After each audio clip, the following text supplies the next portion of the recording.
который изображает покровителя студентов Станислава Костка, а также видим некоторые реставрации вокруг вас.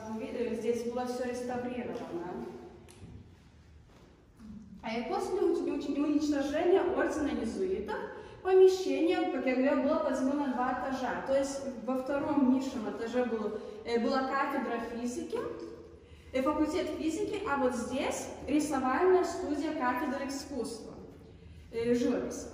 Это связано с развитием естественных наук и живописи в эпоху просветления.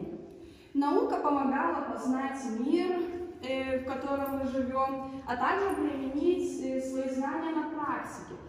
Так и искусство, оно помогало познать эстетику, научило выражать свои мысли и чувства.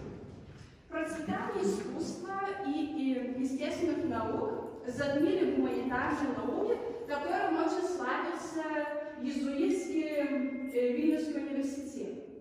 Все из-за того, что гуманитарные науки считались более теоретичными, и их можно было менее применить на практике. Тем не менее, в XIX веке историк и Левин утверждал, что исторические науки могут быть тоже применены, знание исторических наук может тоже быть применено на практике. Он считал, что история важна, чтобы понять науку и искусство, а также знать, как наука и искусство будут развиваться.